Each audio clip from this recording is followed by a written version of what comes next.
The sculpture of George Sherwood explores aesthetic systems of space, time, and the dynamic relationships of objects in motion. The choreography of each piece is governed by a set of basic movements, facilitated by an arrangement of aerodynamic surfaces connected by rotational points. For me, it's the combination of the form of the object and the form of the movement and how they work together. Kind of has to be a good marriage to me.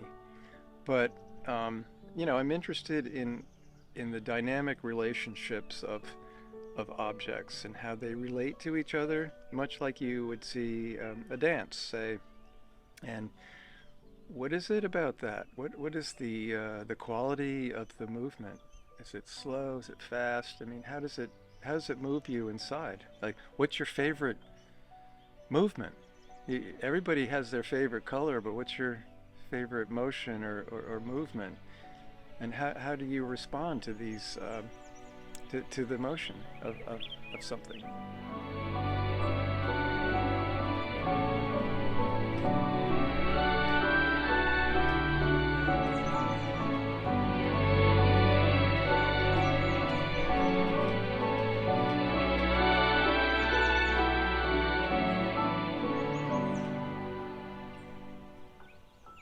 Three words that really define my work, and also my somewhat of a philosophy on how I'm moving through this world.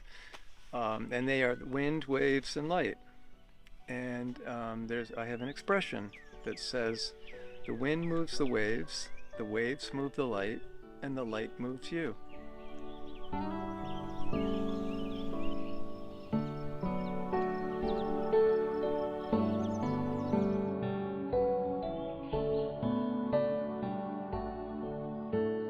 So wind is a metaphor for the force, the invisible things that affect my work. The waves are the tangible parts. Anything you can touch. That I call a wave. Anything that has a resistance for the wind to move against. And the light is what you see. You don't see the waves in your head. You see the light, and that's what you're processing. I grew up in a southern Connecticut coastal town, Fairfield, Connecticut. I dabbled in the traditional fine arts and also physical theater, which involves making things that you manipulate, sort of like a puppeteer, but it's not the typical kind of Punch and Judy kind of puppets. It's more like a group I could called Mummenschanz was a huge inspiration to me. And this is just one part of my show, just one mass. So I have this on. I'm not going to put it on because the mice have been in there. The dog, it's animated. So this, you could pull this tongue down. It's like a shade mechanism. You pull it and it goes.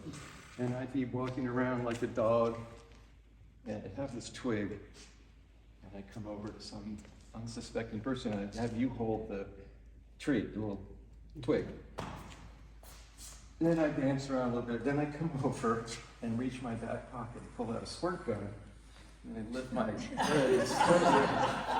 and then I would lift the ears up, and I have a little mechanism inside that I can blow into.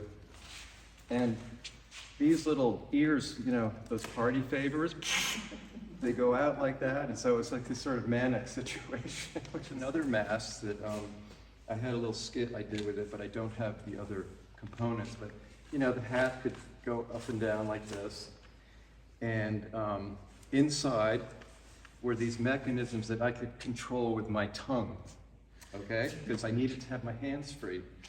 But those would lift up the eyebrows, and the mustache would go like this. And so, movement, Well, at the time, I had kind of thought I had done what I could with the physical theater, and I was not so much a performer as I was a maker. I worked for the toy industry, Hasbro, Parker Brothers, and then Lego Futura, which is the research and development arm of Lego, for about 9 years.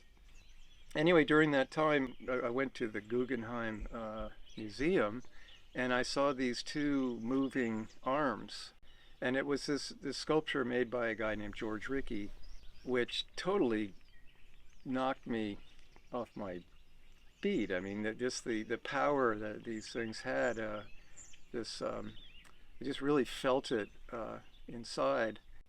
At that time, I was making things that move, and I manipulated them with my body. But I thought that, that's really cool that you can use the wind to make things happen. And my association with sailboats and building boats and having the wind control, I mean, something clicked. Well, sometimes it starts at 3 o'clock in the morning, and I can't get back to sleep because I'm thinking of something. But usually I'll just be sitting somewhere, and I'll take a piece of paper and start sketching. Rough sketches. I don't do finished drawings because I need to see lots of different aspects of what I'm thinking about. I'm looking at the form of the object and the form of the motion, and in 3 dimensions, and one finished drawing doesn't really make it.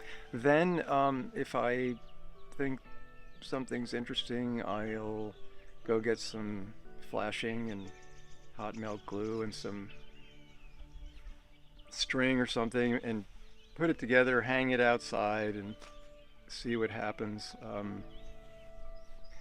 And usually nothing happens, and I go on to the next. But sometimes I'll think, well, yes, maybe I should take this to the next step, which means I have to do a little more fabrication and machining and welding, and that takes a lot more time. And when I get to that point, I've made a working maquette, and sometimes that works as a standalone sculpture, or I have to make it again, or I think it needs to be bigger or smaller or something like that.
Part of my gyre series, and the gyres are big ocean currents that actually control the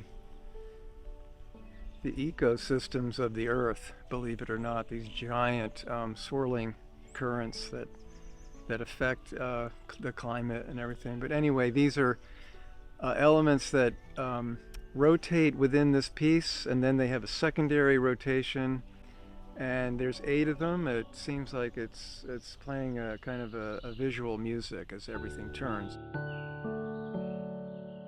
I had a friend who wrote something. He said that you haven't seen a George Sherwood piece until you've seen it at all times of the year, in the different seasons, during the storms, snow, rain, dusk, dawn. It's always changing and doing something different. And until you've gone through all those different situations, you haven't seen the sculpture.